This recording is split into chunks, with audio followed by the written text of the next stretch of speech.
Now we are going to talk about another type of partition that we use on a Red Hat Enterprise Linux system, and that is the swap partition. The swap partition is meant to augment the system's existing RAM by providing another location for temporary memory to be used by preserving a portion of a hard disk to act as temporary RAM.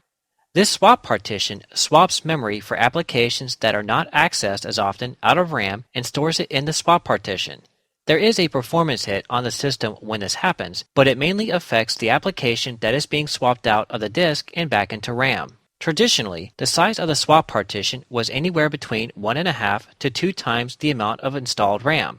For example, if you have a system with 4 GB of RAM, then you would build a swap partition that is between 6 and 8 GB of RAM. This isn't as necessary as it once was, since most systems now come with quite a bit of RAM. Your configuration may vary depending on how much system RAM you have installed.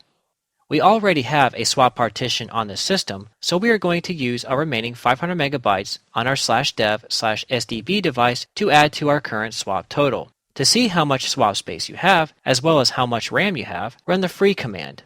We will run ours with the -m option to see how much memory space we have in megabytes. We can see that we have a total of around 2 GB for our swap space. Now we are going to prepare a new swap partition.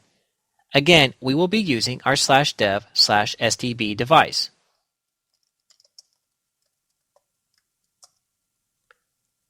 Press N for a new partition. We will make it another primary partition, so press P. This will be our second partition on this disk, so press 2. We will use the default starting cylinder and the default ending cylinder since we only have about 500 megabytes left on this disk. Now we check our partition table, press P.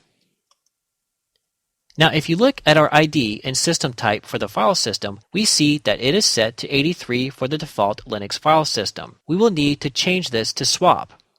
Press L to see the list of different types of file systems we can configure. If we scroll through this, we see that 82 is the Linux swap type. So press T for type, then press 2 since we are working on the second partition, and enter in 82 for the Linux swap type. Then press Enter. Now press the P key to verify, and we can see that we have our new partition set to Linux swap. So press the W key to write our new changes. And as we see at the bottom, we are being warned that we need to either reboot our system or run the part probe command for the kernel to see our new partition table.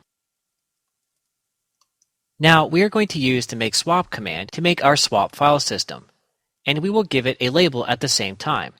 This is how we do it.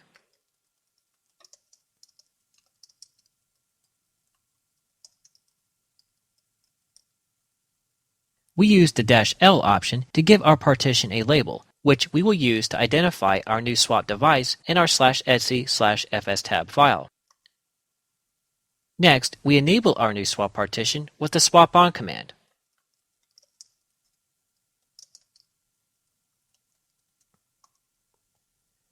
Instead of using the device name, we are referencing the new swap device by its label. Now, if we run our free command again, we can see the addition of our new swap space. As you can see, we have an additional 500 megabytes of swap space. In order for our new swap space to be active at boot time, we will need to edit the /etc/fstab file and add a new entry for our swap partition.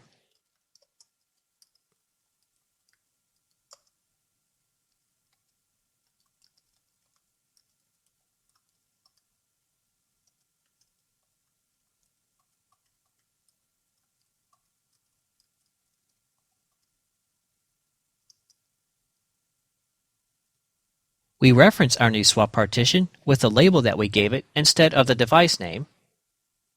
We are using the swap location to mount this device. We have the swap file system. We are using the default mount options.